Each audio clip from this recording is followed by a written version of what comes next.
Hey there, here's Cheryl. I'm so happy to have you on today because I'm going to be sharing with you something about giving our staff, our employees, our team members autonomy in the workplace. Because we've found that that's one of the best ways to build a contemporary, inclusive, and agile workforce or work culture is when you do give your team members ability to thrive on autonomy. Now, many of times when I speak with C-suite leaders and we talk about autonomy, they are like, oh my gosh, are we going to let them go and do what they want? Is there going to be chaos? How can it be controls? What if they make a mistake? And this is it. We are in an era where you can't control everything. We are in an era where things are changing so quickly. We are in an era where the way to make a difference is for your team to be thinking, right?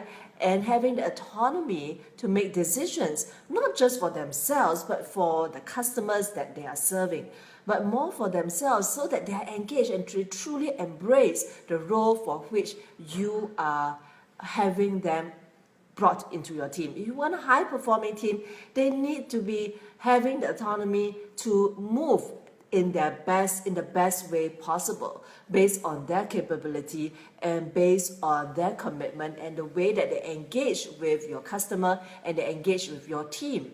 Therefore, you need to be able to give them autonomy to do so. But so how do you do that? Because we get frustrated, and I'm sure many of your staff is too, because we all hear the phrase, people are our greatest assets, and yet people are often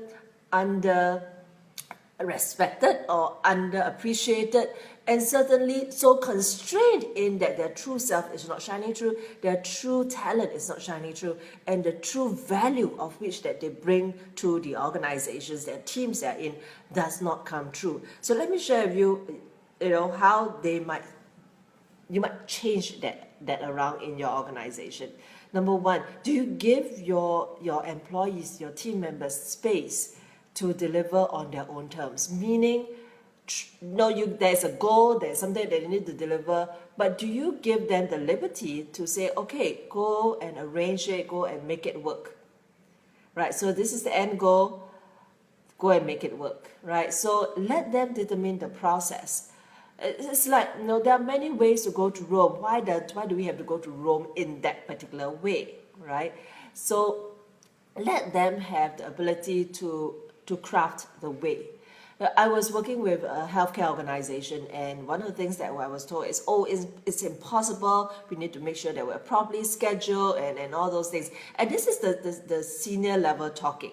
But when we gave the project to the team themselves, it was amazing. They figured it all out, the schedule, the responsibility, and everything within a certain time frame that we gave them, and the outcome was awesome. There were no customer complaints. In fact, there were more customer compliments.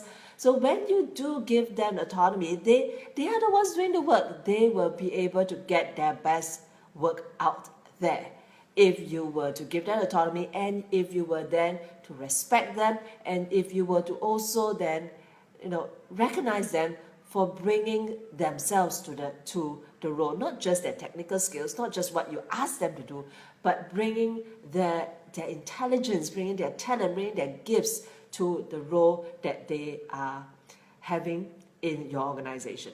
The next thing is, how do you enable people, right? Once you give them the autonomy, give them accountability too, right? Or many firms that we see, they tell their team members, you are accountable, but then they withhold the autonomy.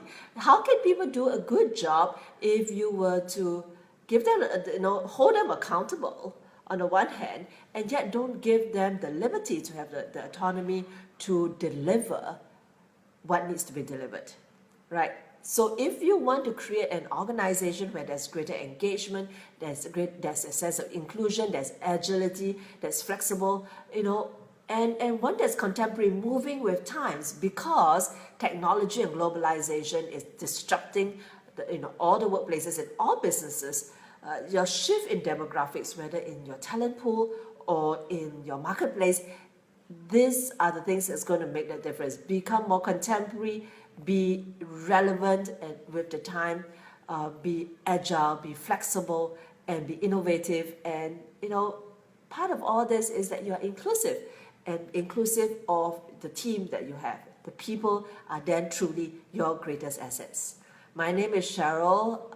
I'm from LifeWorks. If you want to hear more as to how we can help you become a more contemporary workplace, a more engaged workplace, a workplace where across culture, gender, and generations would love to be working in, well then, reach out to us, send us an email, and we will be in touch.